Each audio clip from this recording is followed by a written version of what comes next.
I can't believe you're drinking regular soda, Brittany. That's so unhealthy. Oh yeah, Martha? Well, you drink your coffee with sugar every morning. That can't be very healthy. You bring up an interesting point. It makes me wonder how sugar-sweetened beverages affect obesity rates in the general public. Wait, Martha, are you saying that me drinking soda is going to make me fat? I'm not sure, Brittany. Let's go ask my mom. Mom, if we drink soda, will it make us fat? I am not sure, Martha. Let's call your Uncle Dan, the dietitian, to find out. Ring, ring. Hello? Hi, Uncle Dan. We have some questions for you. The girls and I are worried that we might be getting fat because we drink a lot of soda. Do you have any advice? Glad you asked. First of all, fat is a very subjective term, so instead we can describe fat body types with overweight and obese using their body mass index, or BMI. Body mass index is determined by the ratio of an individual's weight to squared height. A healthy BMI is between 18.5 to 24.9. A BMI between 25 and 29.9 indicates an individual is overweight, and a BMI greater than 30 indicates an individual is obese. Today, obesity is a disease that affects the general public globally and is typically caused by poor diet, decreased physical activity, but is also linked to genetics and family lifestyles. Between 1980 and 2008, the worldwide prevalence of obesity has nearly doubled, and it was reported that 10% of men and 14% of women in the world were obese. So, what are the symptoms of obesity?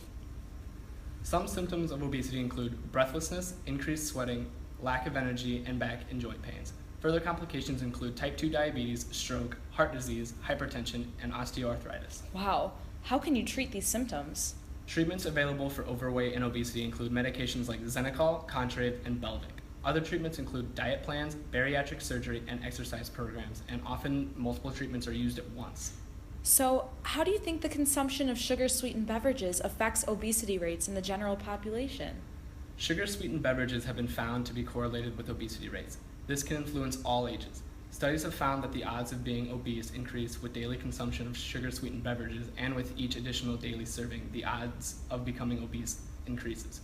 One potential reason for sugar-sweetened beverages increasing the rate of obesity is because liquid sugars do not lead to a sense of satiety, so the consumption of other foods is not reduced.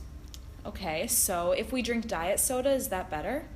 It was reported in a study involving 477 school children that the students who consumed sugar-sweetened beverages gained an average of 35% more body fat than the children who drank artificially sweetened drinks like diet soda after 18 months. So drinking diet soda is better for you than regular soda. However, maintaining adequate hydration, specifically through water consumption, is associated with many health benefits, including maintaining optimal physical and cognitive performance, weight management, weight gain, prevention, and improving metabolic rate. One study in the US has shown that drinking a cup of water a day was inversely associated with the weight gain over 4 years. So, I really like soda. Can I still drink some, or do I have to completely cut it out of my diet? You don't necessarily need to cut it out of your diet because sugar is a carbohydrate, and carbohydrates are still an important macronutrient in a healthy diet. According to the Dietary Guidelines for Americans, carbohydrates should make up 45 to 65% of daily kilocalories based on a 2,000 total kilocalorie dietary intake. This means a healthy diet can consist of 900 to 1,300 kilocalories per day strictly from carbohydrates, which translates to 225 to 325 grams of carbohydrates per day. Considering one sugary drink contains about 40 grams of sugar, studies reveal that individuals who consume more than one bottle of sugar-sweetened beverages daily were more likely to be overweight but not obese. Wow, thanks, Dan. You're welcome. Martha! Uncle Dan, the dietitian, just gave me the inside scoop on sugar-sweetened beverages and obesity.